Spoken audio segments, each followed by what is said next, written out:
force to it. And so if you put something, if you have good healthy soil, it can take, if you add maybe a little bit too much acid, it'll kind of balance it out, if you will. And so that's kind of a, maybe that's a good, use the internet type thing if you really want to get into that. But as it stands, to answer your question. You're kind of using the soil to buffer Yeah, out basically. just cut it with some soil. And then, like the cedar oil isn't going to be deleterious to them. Like, what if you tried using that in a lot of gardening applications or? It should be okay with the worms. I'm kind of curious what it'll do because technically it's a type of fungicide, and worms aren't a fungus, so I would assume the worms wouldn't really be bothered by it too much. And again, as long as you're mixing it with the soil, I think you'll be okay. Nice. I look forward to seeing how that goes. Thanks. Yes, sir. Talking about using scrap paper for composting, how do you tell when you get floss paper, whether it's been plasticized or wax coated? That's one of those things, I usually just err on the side of caution on that. Like if I see anything that's usually shiny or glossy, and if there's anyone else who wants to chime in on this one who maybe has studied that a little bit more, but usually I only trust like newspaper. If I can tell that it's got that sort of bendy, I'm not trying to think of how to describe the difference, but basically if it's shiny, I don't trust it. Maybe let's put it that way. If it looks really fake, don't trust it. And just stick to a newspaper. A newspaper is just so easy to come by in large amounts. And paper recycling, you know, we have that up here now, so I say just recycle that regular, most likely. Yes, ma'am. What's the major difference between the worm composting and the regular composting? Because you keep talking about the two of them. So regular composting, well, a lot of it, the big difference is temperature. The other one is regular composting. It functions best at 160 to 180 degrees Fahrenheit. Most people's backyard compost, they're lucky if they can get it up to 120, 140, basically hot enough that you can, you know, cause some discomfort. And so what happens, if you have a proper, regular compost system, it's going to be way too hot, way too hostile for the worms. And so worms are actually a really good way of cold composting. So this would be, I guess you could call hot composting. And so if you have an issue getting your compost hot enough, worms is most likely a really good candidate for you. But if you have a compost that gets up to that 160 range, like really perfectly, worms may not be the best bet for you because that's going to be breaking down your food waste at a much, much faster rate and making, you know, not as good of soil because worms, it really is the best stuff. It's because the worms aren't only giving you the nutrients, it's also giving you the inoculation of a bunch of beneficial microbials. People forget that in this, literally this little handful, this chunk right here that I'm showing you right now, there's over 1,000 different types of microorganisms living in this right now. Different types of funguses, actinomycins, bacteria, yeasts, all sorts of stuff. And that's literally about not even a tablespoon. And so with worms, that's even more than thousands. That's in the tens of thousands for every tablespoon that you're putting into the root zone of your plant to kind of help do everything. Because a lot of times people also forget that when you're growing a plant, you're not growing a plant, you're growing soil. And if you have good soil, the soil is growing your plant. Because every plant, it doesn't matter what it is, if it's a tree, if it's a head of lettuce, that's, you know, that's why I don't teach art to kids. It's going to have roots. Now, different plants may have a slightly different one, but fundamentally, every single plant has this invisible glove around the root zone. You can't see it. We would call this the microinvertebrate, but it nonetheless exists and surrounds and permeates every single thing. Now, this isn't just mycelium. A lot of people are thinking, oh, like that fungus that's over a mile long. Oh, that's part of it. But it's also those thousands of different bacteria and yeast I was telling you guys about earlier that's in that single tablespoon. It basically forms like a little invisible glove around the roots. And then what it's acting like a little gatekeeper. And it's basically picking and choosing what it wants to consume. And so your roots aren't what's eating the nutrients in your soil. It's this invisible glove that's eating the nutrients in your soil. And then it's that invisible glove that's then passing the nutrients onto the roots of your plant. And that's why we're having a big problem right now with modern agriculture, because we're realizing that by using too many chemical-based fertilizers, basically we're putting too much salt in the soil. And when you put too much salt in the soil, it starts to kill this invisible glove around the plant. And then without that glove, the plant is only able to absorb a very narrow band of nutrients, basically just more and more chemical fertilizers. It's almost like a drug addiction. If you start to put too many salted chemical fertilizers into your soil, it starts to build up to the point where not only can the plant only use those salted fertilizers, but it gets to the point where it's too salty to grow the plant at all.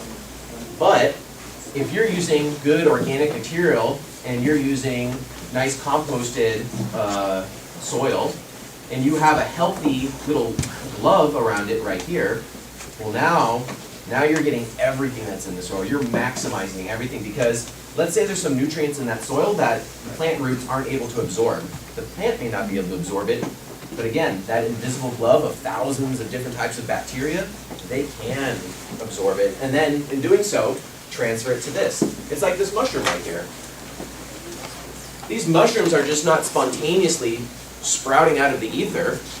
What they're doing is they're taking the nutrients provided by the mycelium right here, and they're converting that into nutrients, and they're making mushrooms out of it for the purpose of releasing its spores and completing its life cycle. If this was an apple tree right here, and this was making fruit, you know, the fruit isn't coming out of anywhere, it's getting the nutrients from the tree. The tree is getting the nutrients from the roots are getting the nutrients from all the microbials in there, and the microbials are getting the fertilizer and nutrients produced by other types of invertebrates and little microbacteria thing. And then what do they get fed? They get fed the mushrooms. Oh, well, just like that, we just completed the whole cycle now, didn't we? Funny how that works. Yeah. Yeah! That's not what I meant about that. Well, that's okay, the crowd liked it, That's so. like a food chain. It's like, yep, and that's literally what it is. We've just gone and made a food chain. We start with the mushrooms, we use the worms, and now we're growing other stuff. I need to have like a little potted plant or a little seedling here to really deliver it, or actually we could even say the sawdust that came from the tree that was fed the nutrients from the worms previously. So we can connect it in there somehow. Yeah. I have two questions. First, where do you get redworms to get started? Is this something you would need to order? I think you can get them off Amazon nowadays, but luckily every single person here today will be leaving with redworms for free, so don't you worry. So basically just keep me on the speed dial, or just keep an eye on the Copper Country Recycling Facebook and social media page. Copper Country Recycling, a proud sponsor of this presentation. There will be a hazardous waste survey we would love if you guys could fill out. We're trying to get some grants. Go the tire recycling event, very popular, free recycling for your tires. If you like that sort of thing in this area, fill out this survey so we can also get free recycling events to take your old CFL light bulbs, maybe take some old stuff that has mercury in it. Whatever your hazardous waste that you've been stockpiling, we have a chance. Yeah, I was going to say paints, construction material. Oh yeah, paints, construction material, please fill out the survey. And then also a shout out to the sponsor and the reason why every 18 and under member of the audience here is leaving with a free worm bin that they get to put together themselves today. And that's going to be my next segue as to what we're going to be doing hands-on right now, is Kaleidoscope. So if you like this presentation and you are like, hey, like what else does that guy teach? I have my own private practice called Zach's Environmental Science and Sustainability Classes or something. I need to remember my own acronym, sorry about that. And then there's Kaleidoscope, which will have a summer farming and garden class that I'll be teaching. And then next fall I'll be teaching their Lego robotics, cooking classes, and their science teacher lab classes. My degree is in pharmaceutical biochemistry, so I kind of fill out that little niche for them.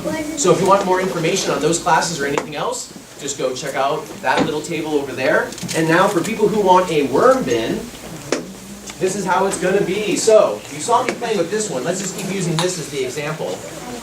Every bin, and what you are going to take is 2 black ones, and then you're going to take 2 clear ones, only these clear ones are slightly different. One of them has air holes in them, the other one does not.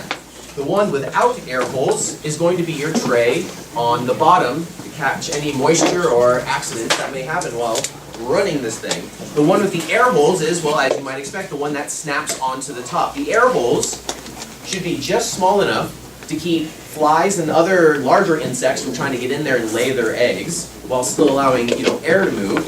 And then these holes are big enough to allow the worms to migrate back and forth. Like I said, once one is full, you just pick it up, flip it over, put that on top, move the lid to the top one, And just like that, your system's ready to accept waste again. So actually, I'll put that one right there. And then, if we run out of bins, or if you would like to work with your child to make their own bin, I have set up a mini makerspace right here in the library. And what you're gonna do is you're gonna make your own, drill your own holes, and then your child, or you, if you're an adult and you just wanna make one yourself, I don't care, you can have a chance to do it yourself. Just remember, 2 of the black ones, you make some big holes in them, about 4 should do it, and then only 1 of the lids you're gonna drill, about 6 to 8 should do it. And then I'll be kind of keeping an eye on this station to make sure everything goes good, but please, under adult supervision, only right here. But for the actual, bumping into my mushrooms, but for the actual playing with the red worms and doing the hands-on, I trust the kids, you know, maybe watch them out of the corner of your eye or something like that. But I'll be doing that as well, but the library's been very generous and doesn't mind if we make a little bit of a mess in here. So it's more important that your child has a good time and learns something today. We'll worry about the rest later. Don't worry, we'll clean it up. That's why you're here after all. It's not your house that's gonna need to be going through this little learning process right here. So if there's no more questions, I'm gonna let people just start having at it, and then if you're kind of the shy, don't want to do the whole public Q&A type of thing, you can come up to me and after, and I'm more than happy to answer any questions you might have. All right, I don't hear any objections, so let's do it, everyone. Thank you so much for coming today.